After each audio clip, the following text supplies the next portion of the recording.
Hello, good morning everyone. स्वागत है आपका कलम क्रांति पर। आज है 29 अगस्त और 29 अगस्त से जुड़े जितने करंट अफेयर्स हैं उनको हम डिटेल में डिस्कस करने वाले हैं। अगर आप इस चैनल पर नए हैं तो चैनल को जल्दी से सब्सक्राइब करें और चैनल पसंद आए तो लाइक करें। तो सेशन को शुरू करते हैं। चलते हैं आज के पहले क्वेश्चन की तरफ। हमारा पहला क्वेश्चन है, हाल ही में किस राज्य सरकार ने कोविड-19 के कारण गरीब परिवारों के लिए 200 करोड़ रुपए के विशेष पैकेज को मंजूरी दी है। ठीक है, तो कौन सा राज्य है? उड़ीसा। ठीक है, अब ये मंजूरी उड़ीसा ने दी है। तो बात करते हैं उड़ीसा की। तो यहाँ की कैपिटल क्या है?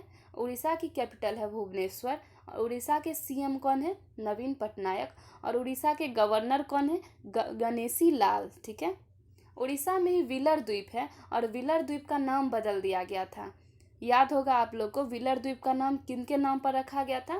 तो एपीजे अब्दुल कलाम के नाम पर एपीजे अब्दुल कलाम द्वीप रखा गया था।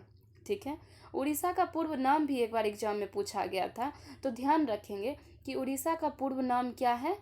कलिंग। ठीक है, उड़ीसा दिवस या उत्कल दिवस 1 अप्रैल को मनाते हैं। बात करते हैं उड़ीसा हाईकोर्ट के चीफ जस्टिस की। तो इस उड़ीसा हाईकोर्ट के चीफ जस्टिस कौन है? मोहम्मद रफ़ी। ठीक है, उड़ीसा में मो जीवन पहल, मो प्रतिभा पहल शुरू किया गया था। ठीक है, उड़ीसा के सीएम को अभी पेटा ने हीरो टू एनिमल अवार्ड से सम्मानित किया है। बात करते हैं पेटा क्या है?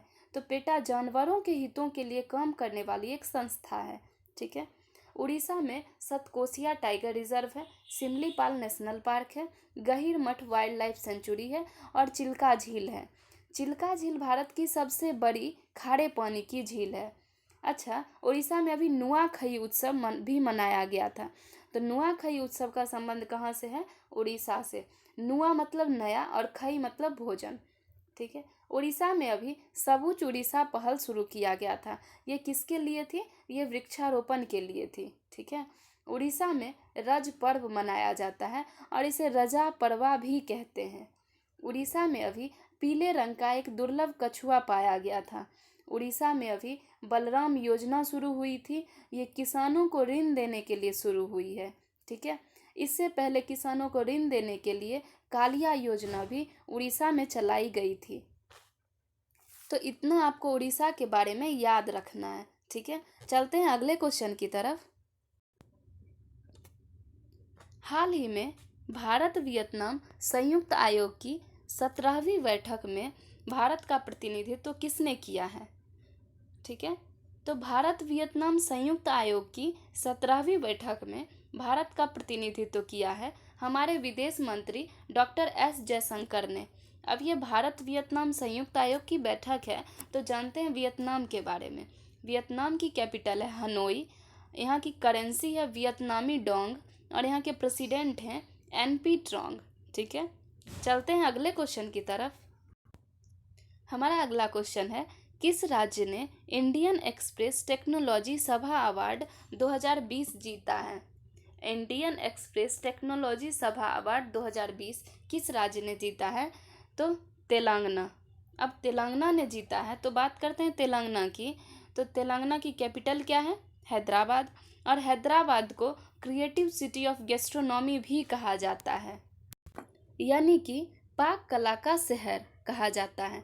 यूनेस्को ने इसे creative city of gastronomy declare किया था। तेलंगाना के सीएम कौन है? के चंद्रशेखर राव। ठीक है, और यहाँ के गवर्नर कौन है? डॉक्टर तमिलसाई सौंदरराजन। ठीक है, तेलंगाना में अभी साई बहर अभियान शुरू हुआ था। ये महिलाओं की सुरक्षा के लिए था। तेलंगाना में कवल टाइगर रिजर्व और अमराबाग टाइगर रिजर्व भी है। ठीक है, इतना तेलंगाना के बारे में ध्यान रखेंगे। हमारा अगला क्वेश्चन है, हाल में किस टेनिस खिलाड़ी ने टेनिस से संन्यास लेने की घोषणा की है? ठीक है, तो माइक ब्राउन और बॉब ब्राउन। ठीक है, ये दोनों ने अभी टेनिस से संन्यास लेने की घोषणा की है। तो ब्रायन ब्रदर्स ने अभी टेनिस से संन्यास लेने की घोषणा की है। इन्होंने 4 ग्रैंड स्लैम जीते हैं, 9 बार एटीपी मास्टर्स खिताब जीते हैं और इन्होंने ओलंपिक में गोल्ड मेडल भी जीता था। ठीक है, चलते हैं अगले क्वेश्चन की तरफ। हाल में अर्नोल्ड स्पीलबर्ग का निधन हुआ, वे कौन थे? ठीक है, तो अर्नोल्ड स्पीलबर्ग ये एक फेमस कंप्यूटर इंजीनियर थे और अभी इनका निधन हुआ है। ठीक है, चलते हैं अगले क्वेश्चन की तरफ। हाल ही में राष्ट्रीय जीआईएस सक्षम भूमि बैंक प्रणाली जीआईएस सक्षम भूमि बैंक प्रणाली की शुरुआत किसने की है? ठीक है, तो राष्ट्रीय जीआईएस सक्षम भूमि बैंक प्रणाली की शुरुआत की है हमारे प्रेजेंट टाइम के केंद्रीय वाणिज्य एवं उद्योग मंत्री पीयूष गोयल। ठीक है, चलते हैं अगले क्वेश्चन की तरफ। हाल ही में भाषण 4 द्वीप चर्चा में है, यह किस देश में स्थित है? तो यह बांग्लादेश में स्थित है। ठीक है, बांग्लादेश में तो है, लेकिन चर्चा में क्यों है?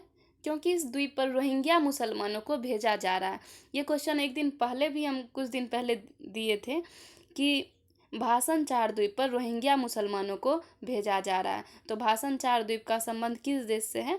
तो बांग्लादेश से। ठीक है, और ये बांग्लादेश में भाषण 4 द्वीप है, ये किस नदी के तट पर है? तो मेघना नदी के तट पर। ठीक है, अब बांग्लादेश में है तो बात करते हैं बांग्लादेश की। तो इसकी कैपिटल क्या है? ढाका। इसकी करेंसी क्या है? टका। और बांग्लादेश के प्रेजेंट टाइम के पीएम कौन है? शेख हसीना। और प्रेसिडेंट है अब्दुल्ला हामिद। ठीक है, अच्छा, इंडिया और बांग्लादेश के बीच संप्रति एक्सरसाइज होती है। ठीक है, और इस बार ये मेघालय में हुई थी। इस बार की संप्रति एक्सरसाइज जो भारत और बांग्लादेश में होती है, कहाँ हुई थी? मेघालय में। मुफ्त इंटरनेट सेवाओं पर प्रतिबंध लगाया था किसने? बांग्लादेश ने। बांग्लादेश में अभी डिजिटल हार्ट प्लेटफॉर्म लॉन्च हुआ था। ये जो बलि दिए जाने वाले पशु होते हैं, उनके लिए ये डिजिटल हार्ट प्लेटफॉर्म का आयोजन किया गया था। ठीक है, बांग्लादेश के क्रिकेट बोर्ड ने खिलाड़ियों के स्वास्थ्य और मानसिक शांति को ट्रैक करने के लिए एक ऐप लॉन्च किया था। किसने किया था? तो बांग्लादेश ने। ठीक है, चलते हैं अगले क्वेश्चन की तरफ। हाल ही में national security challenges young scholars perspective नामक पुस्तक का विमोचन किसने किया है? तो अभी national security challenges young scholar perspective नामक पुस्तक का विमोचन किया है हमारे थल सेना प्रमुख मनोज मुकुंद नरवाने ने। ठीक है, चलते हैं अगले क्वेश्चन की तरफ। हाल ही में एनसीसी कैडेटों के लिए डीजी एनसीसी नामक मोबाइल ऐप किसने लॉन्च किया है? ठीक है, तो अभी एनसीसी कैडेटों के लिए डीजी एनसीसी नामक मोबाइल ऐप लॉन्च किया हमारे राजनाथ सिंह ने। ठीक है, ध्यान रखेंगे। चलते हैं अगले क्वेश्चन की ओर। हाल ही में किस बैंक ने ग्राहकों के डिजिटल अनुभवों को बेहतर बनाने के लिए एडोब के साथ साझेदारी की है? तो किस बैंक ने किया है? एचडीएफसी बैंक ने। तो बात करते हैं एचडीएफसी बैंक की स्थापना कब हुई थी? 1994 में। इसका हेडक्वार्टर कहाँ है? मुंबई में। एचडीएफसी बैंक के सीईओ कौन है? आदित्य पुरी। और एचडीएफसी बैंक की टैगलाइन की बात करें तो क्या है इसकी tagline? Be understand your world. ठीक है, बी अंडरस्टैंड योर वर्ल्ड। और बात करते हैं एडोब के साथ साझेदारी की गई है, तो एडोब की स्थापना कब हुई थी? 1982 में। ठीक है, और इसका हेडक्वार्टर कहाँ है? एडोब का हेडक्वार्टर कैलिफोर्निया में। और एडोब के प्रेजेंट टाइम के सीईओ कौन है? शांतनु नारायणन। ठीक है, चलते हैं अगले क्वेश्चन की ओर। हाल ही में 500 T20 विकेट लेने वाले पहले गेंदबाज कौन बन गए हैं? 500 T20 विकेट लेने वाले तो बन गए हैं ड्वेन ब्रावो। ठीक है, ड्वेन ब्रावो, इनका संबंध वेस्ट इंडीज से है।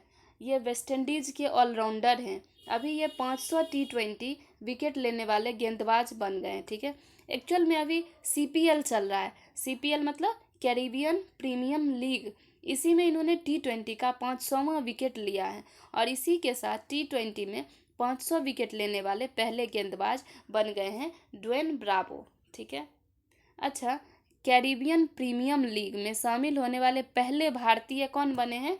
तो प्रवीण तांबे। सीपीएल यानी कैरिबियन प्रीमियम लीग में शामिल होने वाले पहले भारतीय बन गए हैं प्रवीण तांबे। ठीक है, और इसमें 500 विकेट T20 लेने वाले कौन बने हैं? Dwayne Bravo. ध्यान रखेंगे। चलते हैं अगले क्वेश्चन की तरफ। हाल ही में रनिंग टुवार्ड मिस्ट्री, क्या है पुस्तक का नाम? Running toward mystery the adventure of an unconventional life नामक पुस्तक किसने लिखी है? तो इसके लेखक कौन है? तेंजिन प्रियदर्शी। ठीक है, running toward mystery the adventure of an unconventional life नामक पुस्तक के लेखक कौन है? तेंजिन प्रियदर्शी। ठीक है, तो क्लास को यहीं ख़त्म करते हैं। ये वीडियो आपको कैसा लगा कमेंट बॉक्स में ज़रूर लिखें, और ये वीडियो अगर आपको अच्छा लगा तो अपने दोस्तों के ग्रुप में ज़रूर शेयर करें। और अभी तक आप अगर चैनल को सब्सक्राइब नहीं किए हैं तो सब्सक्राइब करें। धन्यवाद।